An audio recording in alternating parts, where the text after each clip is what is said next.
Welcome to Munna physical training academy. और आज हमारे साथ हैं अमन यादव जो रैंक 240 हैं, असिस्टेंट कमांडेंट। और अभी हाल ही में जो रिज़ल्ट आया है 2019 का, तो इनसे पूछेंगे कि जो फिजिकल का जो एग्ज़ाम है या मेडिकल का जो एग्ज़ाम है उसके लिए कैसे इन्होंने प्रिपरेशन करी और क्या सपोर्ट रहा इस एकेडमी का और इस ट्रेनिंग इंस्टीट्यूट का, जो ट्रेनिंग इंस्टीट्यूट है, और अमन से कि कैसे इन्होंने प्रिपेयर किया। इससे पहले हम आपको बताना चाहेंगे कि इनका जो वेट था वो 96 केजी था और इनकी हाइट जो है वो 6 फीट के आसपास है। तो इनको कम से कम 78 और 80 केजी के आसपास लाना था। तो विंटर्स में इतना वेट लूज़ करना थोड़ा मुश्किल होता है। फिर और कुछ मेडिकल इश्यूज़ थे इनको, तो कैसे उसको टैकल किया इन्होंने। और ये एक बहुत प्राइम कैंडिडेट होंगे इस चीज़ को गाइड करने में, कैसे फिजिकल मेडिकल और सब कुछ क्लियर किया। तो अमन, आप बताइए कि आपका जो 96 केजी वेट से आपने कैसे गिव अप का एक आपको टाइम आ गया था कि अब नहीं करना है, लेकिन उसके बाद भी आपने कंटिन्यू किया और फिर आपका जो फिजिकल हुआ आपने उसको ईजिली क्लियर किया। तो बताइए कुछ अपने बारे में। नमस्कार। मैं अमन यादव। ये एकेडमी का मैं सबसे पहले तो ये कहना चाहूँगा कि मैं बहुत थैंकफुल हूँ कोच साहब का और एकेडमी का कि जिस वजह से आज मैं अगर असिस्टेंट कमांडेंट CAPF में अगर सेलेक्ट हो पाया हूँ, क्योंकि one of the most important stages में PET है, जो कि हालांकि है क्वालिफाइंग, बट स्टिल अगर आप नहीं पार कर पाते हो तो आपकी प्रोसेस जो है वहीं रुक जाती है। तो मैं कहूँगा कि ये one of the most important stage है। तो जब मैं यहाँ आया था इस एकेडमी में, मैंने एंटर किया था ग्राउंड, तो उस वक्त मेरा वेट जो है 96 केजीज़ के अराउंड था और मेरे में कहीं ना कहीं एक डिमोटिवेशन, नेगेटिव एक थॉट था कि मैं 15-16 केजी या 18 केजी जो है लूज़ नहीं कर पाऊँगा। और क्योंकि टाइम कुछ 40 डेज़ के अराउंड टाइम रहता था, 50 डेज़ के अराउंड, कि मेरे को जो है फिज़िकल था मेरा 26 ऑफ दिसंबर को 2019 में। तो अब मैं आने के बाद सबसे पहले कोच साहब से मिलता हूँ और उनको अपनी प्रॉब्लम बताता हूँ कि मेरा जो है ये वेट का इशू है और मैं ऑलमोस्ट गिव अप कर चुका था। बिकॉज़ मैंने उससे पहले भी थोड़ा ट्राई किया था अपने लेवल पे कि मैं वेट कम करूँ और जो है मतलब अपना वेट कम करके जो है कुछ फिज़िकल की तरफ। बट दिक्कत क्या रहती है कि जब हम खुद करते हैं तो एक तो डाइट का हमें पता नहीं होता है, तो हम जो है वेट लूज़ कर नहीं पाते हैं, जनरली नहीं कर पाते हम लोग। तो मैं काफ़ी डिमोटिवेटेड था जब आया। जब मैं यहाँ एंटर हुआ तो कोच साहब ने मेरा सबसे पहले तो डाइट का बताया कि किस तरह से मेरे को प्रोसीड करना है और जो है एक फेज़ वाइज वे में जो है यहाँ तैयारी होती है। जैसे हमारे 50-60 जो है मेरे वाले शाम वाले बैच में जो बच्चे आते थे, तो उन सब में कहीं ना कहीं आप जब एक कॉम्पिटिटिव वे में एक दौड़ते हो, मतलब हर एक इवेंट करते हो, जैसे 4 इवेंट्स होते हैं तो चारों इवेंट्स में कोच साहब का जो है वो पर्सनलाइज गाइडेंस रहता है आपको कि आप किस इवेंट में कमज़ोर हो। तो पहले तो मेरे को वेट कम करने के लिए जो है कोच साहब ने गाइड किया। तो उसकी वजह से मैं आपको बताऊं कि आफ्टर 40 डेज़ जो है मेरा वेट जो है वो 14 केजीज़ लूज़ हो चुका था और मैं 84, 83, 82 पे मैं आ चुका था।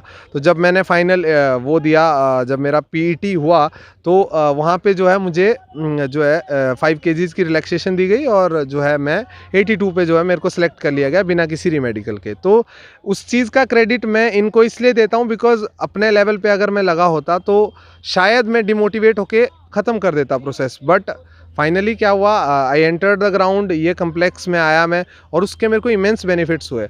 अदर देन दैट क्या रहा कि कोच साहब का जो एक मतलब मोटिवेटिंग जो एक नेचर है, उस चीज़ की वजह से क्या रहता है, अगर मैं 800 मीटर नहीं कर पा रहा हूँ, जैसे कि फर्स्ट डे में आया था तो मैं काफ़ी कम दौड़ पाता था, पर इनका क्या था कि इन्होंने एक सिस्टम शुरू करवाया, एक फेज़ वाइज वे में तैयारी करवाई। जैसे कि इन्होंने जो है 8 राउंड्स पहले वार्म अप होएंगे हम, उसके बाद जो है स्ट्रेचिंग करवाएंगे कोच साहब, फिर उसके बाद आगे की चीज़ें होंगी और इवेंट्स करवाएंगे। एक जो बहुत बड़ा हर्डल सर मैं कहूँगा जो PET प्रोसेस में रहता है इवेंट, वो है हमारा लॉन्ग जंप, जो कि one of the biggest hurdle मेरे को लगता है हर एक। मैंने क्योंकि अपने बैच में भी देखा है, कोच साहब तो बड़े अच्छे से वो हैं, अवेयर हैं कि मोस्ट इम्पॉर्टेंट, मोस्ट डिफ़िकल्ट जो चीज़ लगती है बच्चों को वो है लॉन्ग जंप। क्योंकि एक तो कभी लॉन्ग जंप ट्राई किया नहीं होता है, ऊपर से UPSC एस्पायरेंट्स होते हैं, थोड़ा मतलब सिटिंग ज़्यादा होती है, तो वैसी चीज़ों में होता नहीं है, मतलब कि फिजिकली इतने एक्टिव नहीं होते। तो वो जो है ना सबसे बड़ा हर्डल था sir. And I will say कि लास्ट डे तक हो या नहीं होते हो, वो डिपेंड करता है आपका एक्सटर्नल और इंटरनल सपोर्ट किस तरह का है, आप किस तरह किस चीज़ पे स्टैंड ले रहे हो।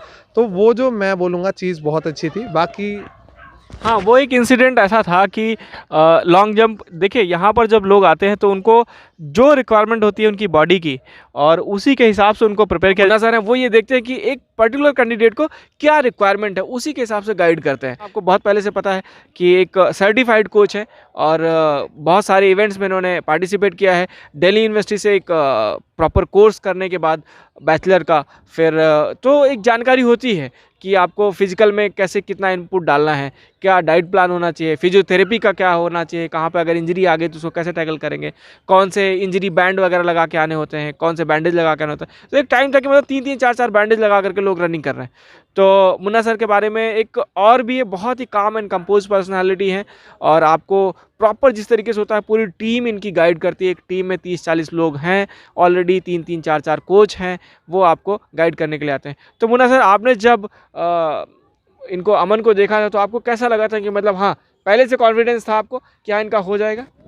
दोस्तों नमस्कार। आप बताया आपने नीरज जी ने और अमन यादव जी ने, जिनका फिजिकल था, इनका काफ़ी ज़्यादा वेट था। तो वेट के कारण क्या था, इनका स्टार्टिंग में क्या है, इनको जो भी लड़के रनिंग करते हैं तो स्टार्टिंग में उनका सिंग पेन सबसे बड़ा मेन इंजरी होती है। सिंग पेन स्टार्टिंग में जितने भी आते हैं तो कहते सर हमने कभी लाइफ में रनिंग नहीं किया और फर्स्ट टाइम मैंने ट्रैक पे आया है। तो सबका यही बोल होता है कि मैंने स्टार्ट किया। तो सेम साथ अमन जी के साथ यही घटना थी और इनका स्टार्टिंग में इनका बहुत ज़्यादा सिंग पेन और घुटने पेन था। तो हमने प्रॉपर इनका फिजियो करके और स्ट्रेचिंग और ट्रेनिंग के दौरान इनका बिल्कुल जो वर्कआउट कैसे करना है, डे बाय डे वर्कआउट बना कर इनका वो ट्रेनिंग था। प्रॉपर एक इनका रनिंग का और डाइट का पूरा एक मैनेज बनाया था कि डाइट क्या लेना है, आपको क्या खाना है। तो पूरे तरीके से एक रूल था। और दोस्तों ज़्यादा बात कहूँगा नहीं कि अमन जी ने काफ़ी अपना एफर्ट करा और स्टार्ट किया और आप आए तो फाइनली आपने फिजिकल कंप्लीट किया। Thank you so much sir.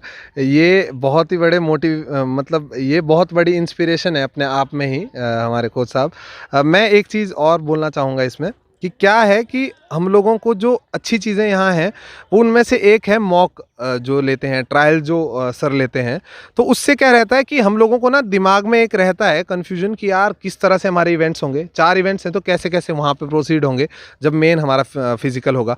तो ना सर ने मतलब एक हमें 1-2 मॉक लेके हमें वो सब एक बार फील करवाया।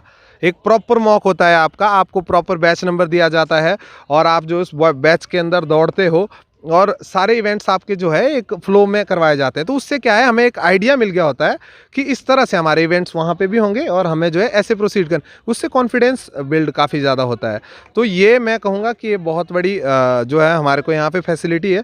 बाकी दूसरा मैं बोलूँगा कि थोड़ा प्लीज़ टाइम जो है मोस्ट इम्पॉर्टेंट कंस्टेंट रहता है इसमें, क्योंकि जिनका तो वेट ज़्यादा है उनको पहले वेट लूज़ करना है, फिर उनको जो है सारे इवेंट्स प्रिपेयर करने हैं। तो आई विल रिकमेंड कि आप लोग इस मिसकंसेप्शन में ना रहें कि लास्ट के 15 दिन में फिजिकल हो जाएगा, because there were many people यहाँ पे लास्ट ईयर एस्पेरेंट्स जिनका इवन वेट कम था, they were fit enough but they were not able to qualify, क्योंकि इवेंट्स का जो है वो अनसर्टेनिटी इतना होता है कि कौन इवेंट कब करवा देंगे वो।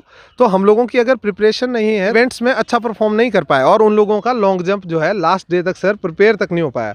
तो हम लोगों का, मेरा वेट 15 kgs मैंने लूज़ भी किया और जितने इवेंट्स थे उसमें भी मैं अच्छा, जब यहाँ से निकल के गया था तो कॉन्फिडेंटली गया था निकल के। हाँ, लास्ट डे का क्रैम्प कुछ दिक्कत दे गया था, बट फिर भी जो मोटिवेशनल जो उन्होंने रिटर्न में आप क्वालिफाई हो चुके हैं। तो बिल्कुल बिना भी समय गंवाए आप इस एकेडमी को ज्वाइन करिए। और क्या है कि पूरी टीम है, पूरी टीम के होने की वजह से आपको एक इंडिविजुअल कैंडिडेट्स पर जो है फोकस कर लिया जाता है। तो इंडिविजुअल कैंडिडेट पर फोकस करने से ये होता है कि आपको जो भी कमी होती है आपकी वो दूर कर दी जाती है।